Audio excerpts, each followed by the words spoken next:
12절 말씀입니다. 같이 합독합니다. 시작. 내가 어찌하여 내 형제를 비판하느냐? 어찌하여 내 형제를 업신여기느냐? 우리가 다 하나님의 심판대 앞에 서리라. 기록되었을 때 주께서 이르시되 내가 살았노니 모든 무릎이 내게 꿇을 것이요 모든 혀가 하나님께 자백하리라 하였느니라. 이러므로 우리 각 사람이 이 자기를 하나님께 짓고 하리라. 아멘. 오늘 세 절인데요, 이 말씀은 14장 전체에 걸쳐 있는 그러한 말씀의 한 부분이 되겠습니다. 이렇게 전체적인 말씀을 이렇게 부분적으로 좀 잘라서 교독하고 그 말씀을 집중해서 하는 이유는 그 전체 속에 나타난 이 부분마다 하나님이 어떻게 행하시는가를 바울이 정말 잘 묘사해주고 있습니다. 구약성경이나 혹은 다른 모든 성경의 내용을 잘 이렇게 이해하고 그것을 삶에서 어떻게 표현할지에 대해서 이 하나님과의 관계에서 아주 잘 얘기를 해주고 있죠.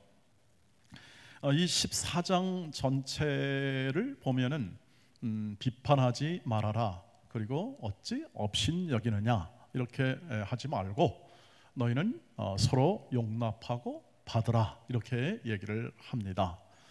이것이 중심 주제고 이것을 계속 설명하면서 하나님의 뜻과 하나님의 마음을 계속 이렇게 보여줍니다. 보여주면서 이것은 하나님의 자녀의 합당한 행동과 행위가 아니다 하는 것을 말해주죠. 그런데 생각해 보아야 할 건 뭐냐면 이 지금 전체 이 로마서에 있는 전체의 내용을 16장까지를 살펴보건대 1장부터 11장까지는 하나님의 그 구원하심의 영광과 능력과 은혜가 얼마나 크고 놀라운가 하는 것을 밝히 보여주고 있고, 12장부터 가서 하나님의 모든 자비하심으로 너희를 고나니 너희 몸을 하나님이 기뻐하시는 산 제물로 드리라. 너희는 이 세대를 본받지 말고 마음을 새롭게 함으로 변화를 받아 하나님의 기뻐하시고 선하시고 온전하신 뜻이 무엇인지 분별하도록 하라. 이렇게 하여 그 다음에 쭉 12장에서 너희는 이렇게 서로 어떻게 행해야 할지를 말하고, 13장에서 이 모든 세상 권세에 대한 부분도 말하고 이제 14장에 옵니다. 그리고 14장과 15장에 걸쳐서 이 믿음이 강한 자와 약한 자 사이에 비판과 업신여김보다 너희는 서로 용납하고 이해하고 받고 관용하라 하는 쪽으로 15장까지 가고요. 16장은 이제 인사하고 서로 천거하고 그 다음에 이 편지가 마치게 됩니다. 그런데 여러분 생각해 보십시오. 다른 모든 사회에 대한 것이나 혹은 또는 개인의 모든 윤리에 관계된 이 모든 부분을 얘기할 때에 이 14장과 14장에서 전체에서 비판과 업신여김에 관한 이 부분을 우리가 배제하고 혹은 또는 하지 말고 서로 받고 용납하라는 이 예수 그리스도의 마음으로 서로를 영접하라고 받으라는 이것을 굉장히 길게 설명하고 있습니다. 길게.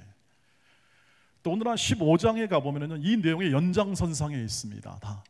그러니까 14장과 15장이 지금 이 두 장에 걸쳐서 비판 문제를 다루고 있다는 것, 이것은 굉장히 그 시대나 지금이나 빈번하게 교회에서 벌어지고 있고 우리 형제들 사이에 벌어지고 있다는 사실을 의미합니다. 그래서 이것을 길게 얘기해서 하나님의 뜻이 거기에 있지 않다, 하나님이 원하시는 것은 이것이다 라고 밝혀주는 것을 바울이 의도하면서 이 편지를 써서 오늘날 우리에게도 읽게 하고 이 말씀을 따라 살게 한 거죠.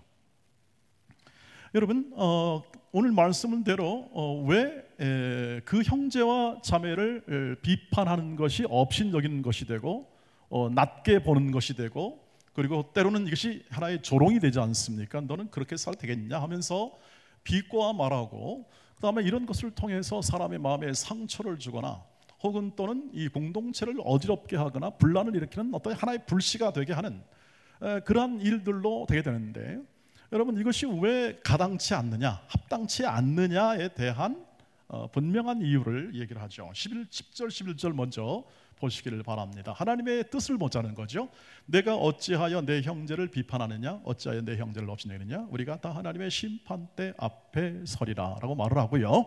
11절 말씀 보세요. 같이 읽겠습니다. 기록되었을 때 주께서 이르시되 내가 살았노니 모든 무릎이 내게 꿇을 것이요 모든 혀가 하나님께 자백하리라 하였느니라. 구약에 있는 말씀을 인용을 했습니다.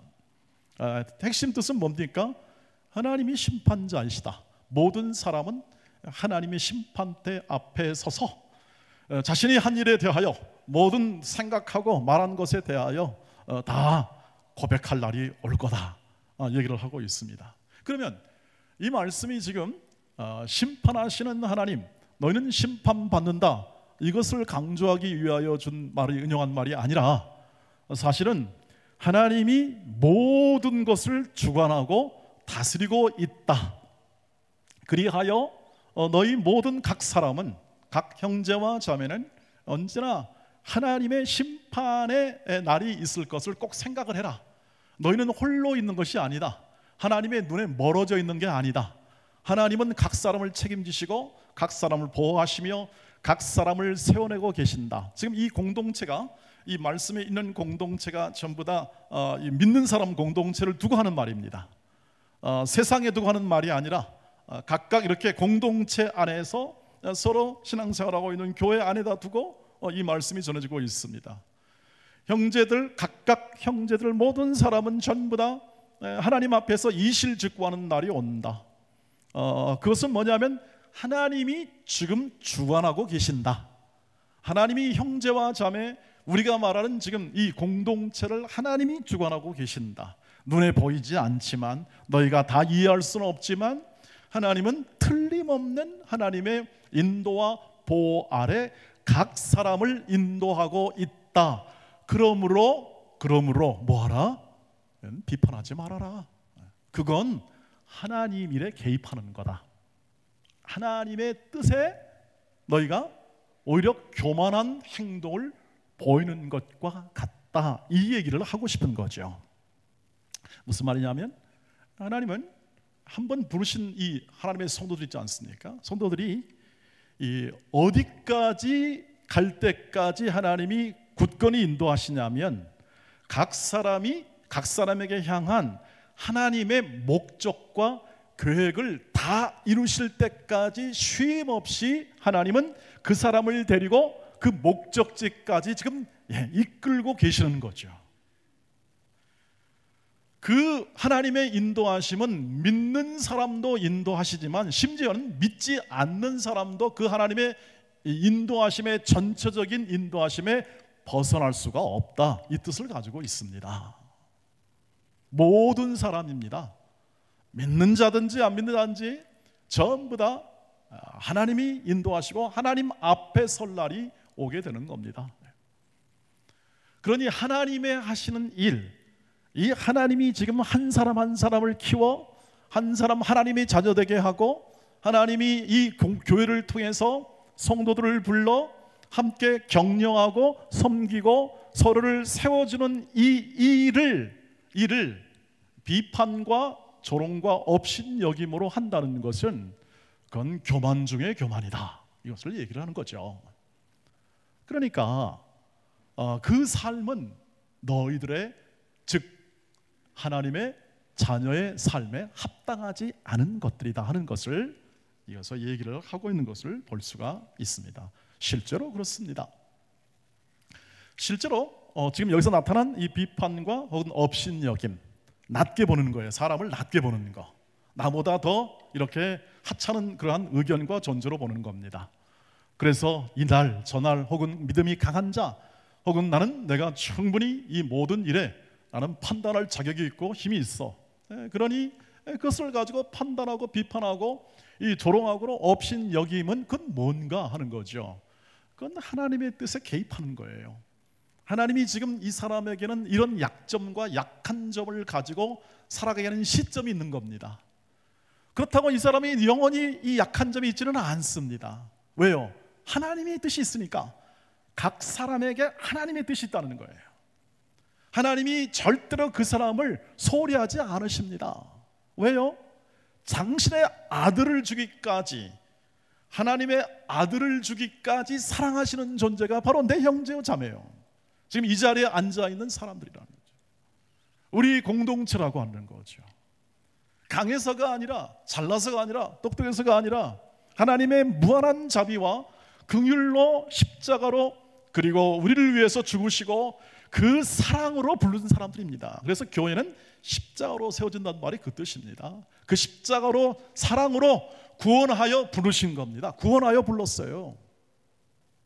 그게 바로 성도들이죠. 하나님의 자녀들입니다. 그러니 그 하나님의 일하심이 있는데 왜 거기다 대고 이 모든 비판과 그리고 업신여김을 통해서 그 하나님의 일을 방해하느냐 하는 것과 같은 내용으로 이 본문이 읽혀져야 합니다. 저와 여러분이 갖는 모든 삶에서 이 하나님이 지금 오늘 말씀대로 이렇게 말씀합니다. 나는 살아있다. 내 죽은 게 아니다. 니체는 그렇게 말했죠. 신은 죽었다. 신은 죽었다. 이렇게 얘기하는데 여러분, 니체가 진짜 신이 죽었다고 했겠습니까? 니체가 어떻게 그걸 판단합니까? 신을 어떻게 판단해요? 그건 교만한 일이죠. 그러나 니체가 한 말은 이것이었을 겁니다. 지금 현존하는 이 사회 속에서 신이 활동하는 건 아니다, 이 뜻이었겠죠. 이 현존하는 이 사회 속에서, 우리의 삶의 현장 속에서 하나님이 활동하는 건 아니다. 그런데 성경은 그렇게 얘기하지 않습니다. 나는 살아있다라고. 살아있다. 그래서 여기도 말씀을 잘 보시길 바랍니다. 나는 살아있다. 이 말은 지금 역사하신다는 뜻입니다. 살아있다는 것은 내가 지금 하나님이 지금 죽었다 살았다 이런 개념보다 훨씬 더 우리의 현실에서 지금 역사하신다 하는 것을 가지고 있죠. 우리가 자주 까먹지 않습니까? 하나님이 지금 내 마음에 계시고 나와 함께 하신다는 것을 자주 까먹죠. 우리가 살아가는 삶의 모든 현장 속에서는 그 삶의 모든 내용들이 하나님을 기억하며 하나님과 동행하는 삶의 내용으로 채워지지 않았기 때문에 그렇습니다. 우리의 삶은 그렇습니다.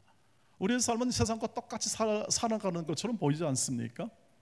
지금 우리가 살아가는 세상에 있는 모든 삶은 우리가 열심히 가서 직장에 가서 일을 하고 세상의 사람들과 같이 부딪혀서 어울리면서 함께 일하고 함께 또 뭐 하거나 하든 관계를 맺으면서 다 직장에서 사회에서 다 그렇게 살아가니까 이 모든 일에 대하여 이 하나님이 없는 사람과 똑같은 그러한 삶의 생각이 들 수밖에 없는 환경 속에 있지요. 그러나 그들은 왜 그렇게 살 수밖에 없냐면 하나님을 모르기 때문에 그렇습니다. 하나님이 존재하나 인정하지 않습니다. 하나님이 모르고 존재를 인정하지 않기 때문에 이제는 의지할 게 나밖에 없는 겁니다. 믿을 놈 어떻다고요? 여러분이 잘 아실 겁니다. 말하지 않아도, 저를 보고 싱긋 웃지 않아도 다 여러분 마음속에 있고 세상에 믿을 하여튼 땡땡이 없다. 그것은 뭐냐면 우리의 현재 처한 모든 상황을 아주 그대로 리얼하게 표현하는 말이죠. 맞습니다. 누가 누구를 믿겠습니까? 나도 나를 못 믿는데, 그렇지 않습니까? 나도 나를 못 믿겠는데 내가 누구를 믿어서 그 안전을 확보하고 내 평안을 확보할 수 있겠나요? 그러니 다른 사람이 다 어떻게 보이겠습니까? 다른 사람이 다 경쟁 상대로밖에 보일 수가 없는 것입니다. 그리고 삶은 또 그렇게 요구합니다. 경쟁해라. 피 터지게 경쟁해서 너는 이겨야 된다라고 말합니다. 자, 여기서 그리스도인들이 이 경쟁을 하지 말라는 뜻이 아닙니다. 세상은 그렇게 돌아가고 있다는 사실을 이해하는 겁니다. 하나님 없는 세상이 가지는 이 모든 삶의 현장이 굉장히 크게 보이지 않습니까? 크게 보이고 또는 건설한 문명이 위대해 보이고 사람들이 행한 모든 지식과 모든 학문들이 굉장히 크게 보이지 않습니까? 실제로 큽니다. 그러나 그들이 가지고 있는 근본적인 질문에 대하여는 답을 줄 수가 없습니다. 그래서 그 다음에, 그것이 완성된 다음에 너는 뭐냐? 너는 앞으로 이 다음에 너의 인생이 끝날 때 뭘 하겠느냐에 대한 답을 줄 수가 없습니다. 즉 인생에 대한 의미의 답을 줄 수가 없는 것이죠. 그럼에도 불구하고 우리도 하나님을 믿되 살아계신 하나님을, 지금 역사하신 하나님을 인식하지 못하면 똑같이 갑니다. 똑같이 갑니다. 그냥 삽시다. 열심히 벌어서 그저 열심히 해가지고 잘 살아가지고 하나님의 영광을 돌리고 하나님이 은혜 주시면 그냥 그렇게 사는 거죠 라는 정도로 생각해서 삶을 살아가죠. 그런데 하나님이 여기서 살아있다 이 말은 뭐냐면, 하나님은 그보다 높다, 크다 이 뜻입니다. 하나님이 그 다스림과 그 인도하심은 그다른 것이죠. 그래서 이런 말씀을 드렸습니다. 하나님이 인도하시는 모든 이 세계는 정원과 같다. 하나님이 이끄는 정원과 같다. 그 안에 믿는 사람도 있고 안 믿는 사람도 있고 살아가는 모든 다양한 사람들이 있다. 그런데 하나님의 자녀들은 뭔가? 하나님의 자녀는 하나님이 찾아가 그 마음에 예수의 인격을 담아 구원을 얻게 하고 그리고 자유케 하고, 이 세상 속에서 여기 하나님의 자녀가 있습니다, 여기 하나님의 나를 닮은 내 자녀가 있다는 사실을 온 세상에 이렇게 보여주기 위하여 우리를 전부 불러 어떻게 합니까? 우리의 일평생 동안 우리를 키워내시는 겁니다. 우리를 세워내시는 겁니다. 양육해내시는 겁니다. 하나님의 자녀로 길러내시는 겁니다. 그게 하나님이 보여주시는 그림입니다. 세상과 부딪히며 세상 안에 살아가며 고통하며 또 어떤 때는 세상보다 더한 일도 겪으며 그 삶을, 하나님의 자녀의 삶을 사는 거죠. 그것이 살아계신 하나님이 하시는 일이고, 하나님이 지금도 일하시는 일이고, 지금도 각 사람에게 임하셔서 그 일을 완성하기까지 하나님은 쉼이 없습니다. 지금도 하나님이 쉼이 없다는 것은 뭡니까? 지금도 그 하나님의 말씀이 전파되어 그 뜻을 좀 알아라, 그 뜻을 이해해라, 그 뜻을 가지고 살아라 하고 계속 말씀이 증거된다는 것은 성령이 하시는 일이 아니겠습니까? 성령이 그것을 통하여 계속 경고해주고 일으켜 세워주고 또 경책하면서 그 뜻을 따라 살려고 하는 거죠. 그러니 여러분, 하나님이 하시는 일이 그렇다면 마땅히 우리는 우리의 삶에서 이런 것은 우리에게 어울리지 않다는 사실을 이해해야 합니다. 그것은 뒤돌아볼 것도 아닙니다. 상대방 남 탓하거나 혹은 또는 다른 사람을 통해서 비판을 통해서 자기의 우월을 증명하는 것은 그건 수준 낮은 신앙이죠. 수준 낮은 신앙. 우리가 하지 말아야 할 신앙인으로서 가질 수준 낮은 신앙이라는 거죠. 우리가 살아가는 모든 세상이 늘 법과 윤리와 도덕을 강조하여 지배하고 또 이렇게 컨트롤하는 세상 속에서 우리가 살고 있기 때문에 그것을 만족시키면 정의가 되고 의로울 것으로 생각하지만 성경은 그렇게 말하지 않습니다.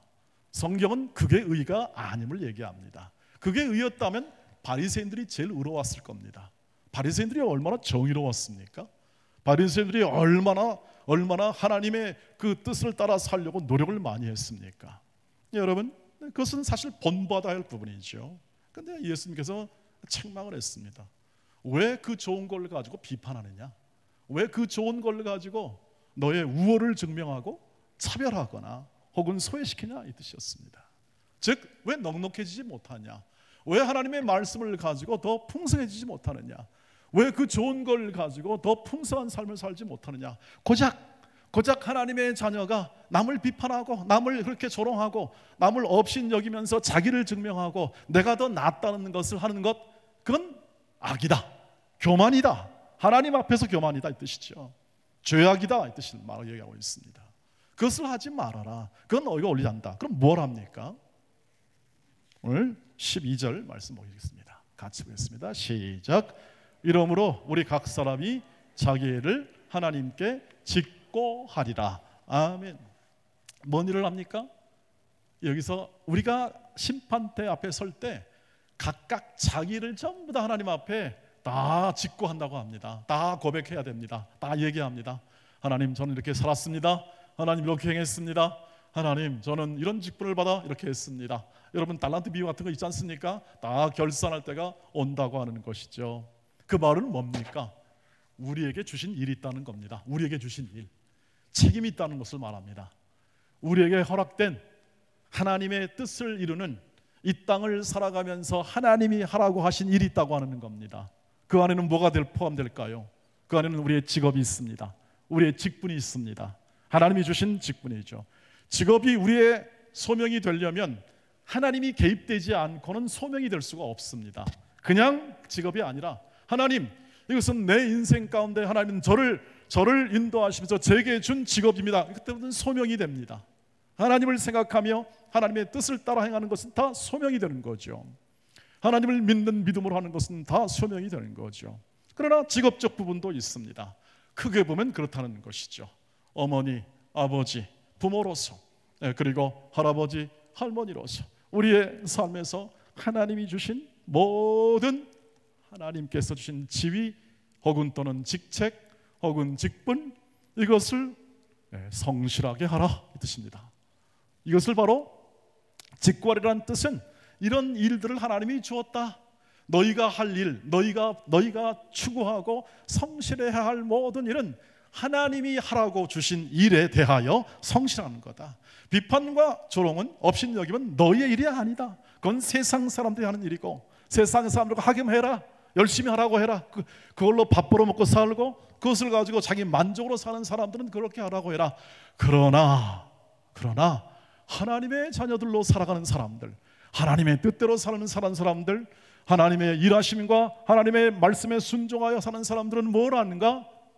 나중에 생각해라. 너에게 주신 일, 그것은 어떤 존재든지 어떤 사람이든지 존중하고 인격적으로 대하여 그 사람을 사랑해라 하는 겁니다. 이것이 말씀의 요체입니다. 말씀의 모든 구약의 율법의 요체입니다. 하나님의 말씀의 핵심은 거기 있죠. 너의 모든 삶의 현장 속에서 예수 그리스도의 사랑, 관용, 인내, 용서를 가슴에 안고 그 삶을 살아가라. 그것은 보상이 주어지는 것이 아니다. 이 땅에서 그렇게 살면 내가 아주 크게 되고 혹은 또는 유명하게 되는 것이 아니다. 오히려 너는 작은 자로 살아간다.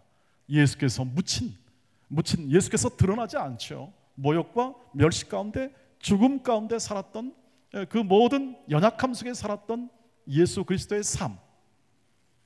그러나 하나님이 그 모든 연약한 삶 안에서 그를 만물의 주권자로 세울 그날까지 어떻게 합니까? 작은 자로, 무명한 자로 그 길을 걸어갔습니다. 주님을 따라오라고 하지 않습니까? 우리 보고 그렇게 삶을 주시고, 우리에게 삶을 탁 주시고 그 삶을 따라오라고 하시는 거죠. 그 삶을 사는 것입니다. 그 일을 하는 것입니다. 그래서 어떻게 합니까? 각각 맡겨준 하나님의 일에 성실하다 보면 우리는 남에 대한 그런 간섭할 시간적 여유도 없고 그걸 할 필요가 없다는 뜻이 됩니다. 그건 그 사람들에 맡기고 우리는 사랑하고 돌보아주고 협력하며 우리의 가정 안에서 그렇게 하고 우리의 일터에서 그렇게 하며 우리의 삶의 모든 현장 속에서 그 삶을 추구하는 거죠. 알아주지 않을 겁니다. 여러분, 세상이 알아주지 않을 겁니다. 여러분, 지금 세상이 많이 교회를 비판하죠. 여러분, 그것 때문에 여러분 교회를 비판하지 마십시오. 세상으로 인하여 비판하지 마십시오. 아파하십시오. 왜냐하면 뭔가 또 사연이 있겠죠. 뭔가 우리가 잘못한 부분이 있겠죠. 그러나 근본적으로는 그들이 우리를 이해할 수는 없습니다. 예수를 모르면, 하나님을 모르면 교회를 이해할 수가 없어요. 교회 안에 깊숙한 것을 이해하지 못한다는 뜻입니다.